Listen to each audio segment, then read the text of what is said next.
Informasi pertama pemirsa, kepolisian kawasan pelabuhan atau KKP Batam meringkus sindikat pengiriman pekerja migran Indonesia PMI dari Batam ke Kamboja secara ilegal. Ironisnya tersangka merupakan bapak dan anak.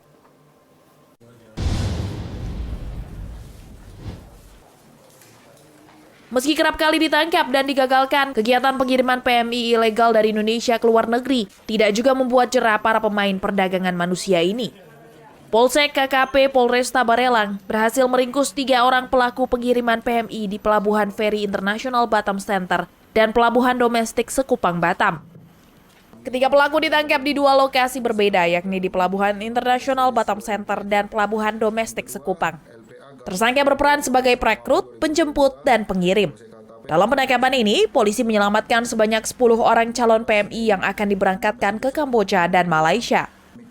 Dari hasil pemeriksaan pelaku, para pelaku sudah berkali-kali mengirimkan PMI dengan pola jalur Singapura-Malaysia ini dengan tujuan akhir Kamboja. Dalam sekali pemberangkatan, para pelaku bisa mengirim 10 hingga 20 orang calon PMI. Para pelaku juga mengiming-imingi para calon PMI dengan gaji besar. Kapolsek KKP AKP Awal Syaban Harahap mengatakan, modus yang digunakan para pelaku ini dengan cara para calon PMI ilegal diberangkatkan ke Singapura. Dari Singapura, para calon PMI sudah mengantongi tiket ke Kamboja.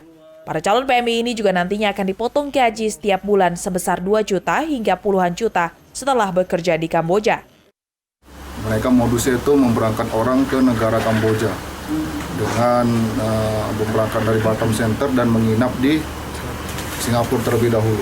Mereka ini sistemnya kerja dulu, Bang. Nanti kerja dipotong dari hasil gaji per bulannya. Besaran yang dipotong berapa kira-kira, Bang? 1.500.000 per gajian, sekali gajian. Sampai ada perjanjian yang sudah disepakatin oleh kedua belah pihak. Rekrutan mereka tuh dari orang yang di luar Batam atau dari mana? Dari perekrutannya itu dari Batam ya ada juga, dari luar Batam juga ada. Dan bekerja sama dengan orang yang ada di Kamboja. Selain ketiga pelaku, petugas juga berhasil mengamankan 2 unit mobil, 10 buah paspor, 3 unit handphone, serta buku tabungan milik pelaku sebagai barang bukti. Atas perbuatannya, para pelaku dijerat dengan pasal 81 Undang-Undang Nomor 18 Tahun 2017 tentang Perlindungan Tenaga Migran Indonesia dengan ancaman maksimal 10 tahun penjara dan denda 15 miliar rupiah.